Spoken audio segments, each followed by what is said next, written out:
Hello, welcome back. So we're still on thankfulness for our theme for this half term, and today we're going to be giving thanks even when times are difficult.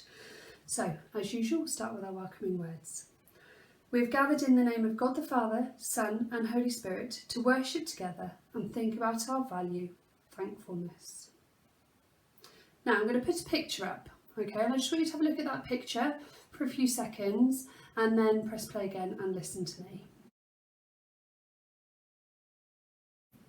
When people are put in prison, it's usually because they've done something very bad. But in the Bible story we're about to hear, which has been retold by Bob Hartman, Paul and Silas are in jail just for telling people about Jesus. Thank you to Oak Class for helping me with the story. Let's hear it. Paul was singing.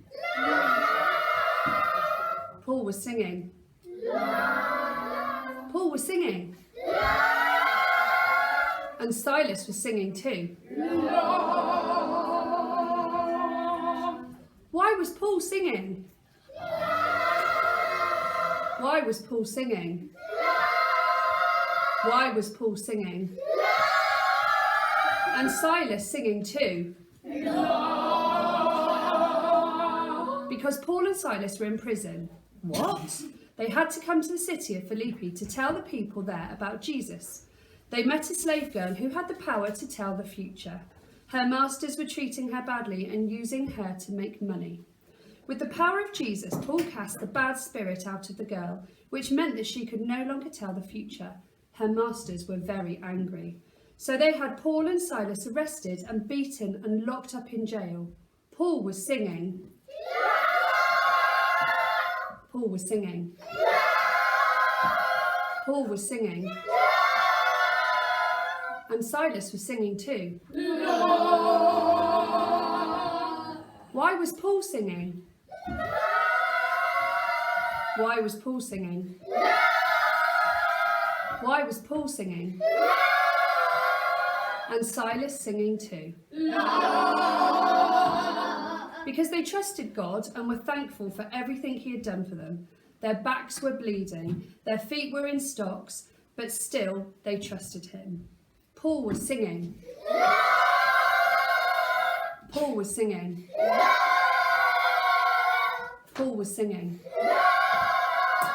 And Silas was singing too. Why was Paul singing? Why was Paul singing? Why was Paul singing? And Silas singing too. Because they knew God was with them, and so God was, and before long he did something amazing. He sent an earthquake to shake the prison and break the prisoners' chains and set everyone free. The jailer rushed in a panic. If even one prisoner escaped, he would be put to death. "We're all here," said Paul. "No one has escaped." The jailer was still afraid. "What must I do to be saved?" he asked. So Paul and Silas told him about Jesus, how he had died on a cross to take away their sins and came back to life again so they could live forever too. The jailer and his family believed in Jesus and were baptised. And once again, Paul was singing. Paul was singing. Paul was singing. And Silas was singing too. Why was Paul singing? Why was Paul singing? Why was Paul singing? And Silas singing too. Because God had saved them, and in another and an even better way, he had saved the jailer and his family too. Thank you, Oak Class. Thank you, Oak Class. That was brilliant. It can be really hard to be thankful when things are tough for us, and it's even more difficult to sing. Can you remember why Paul and Silas were able to sing when they were in prison? Have a talk to the person next to you. Why do you think they were able to sing?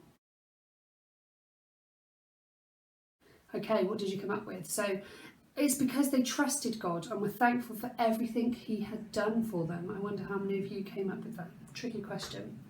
So singing spiritual songs has been the way people of faith have lifted their hearts in the worst of times for thousands of years.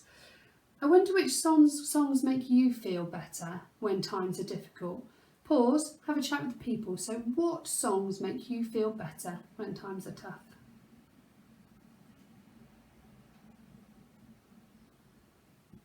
As you go around school today, remember to be thankful for the good things that happen to you.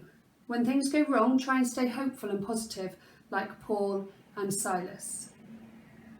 Let's give thanks with our prayer.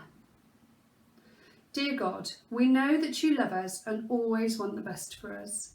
Help us to look for things for which we can give thanks. Amen. Let's have a think about this, just to finish off. And you can give Mrs. Chapel your answers to this, and you'll understand why in a minute.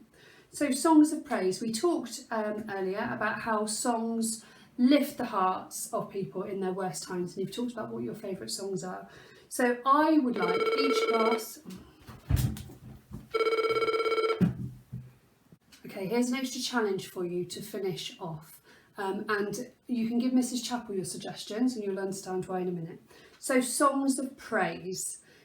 I'd like each class in the school to nominate and vote on which is their favourite songs of praise. So think about all of the songs that we sing in assemblies that you might know from your past, that you might not have learned yet. You know, the teachers might be able to suggest some that could be performed during our singing assemblies. So something that gives thanks, something that makes us feel better when things are a little bit rubbish. And then we'll start to learn those. If we have a suggestion from each class, we can start to learn them as we're going through our singing practice. So there are some that I remember really vividly from my childhood, from when I was at school. There might be some that you really love, there might be some that your teachers remember. So see if you can think of a song that you'd like to learn that would lift our spirits when we're feeling a little bit rubbish. All right, let Mr. Chapel have your suggestions, and then maybe over time we can listen to those during our Friday assemblies. You never know. Anyway, there's your little challenge for this week, and I will see you again next time for another Thankfulness worship. Take care. Bye bye.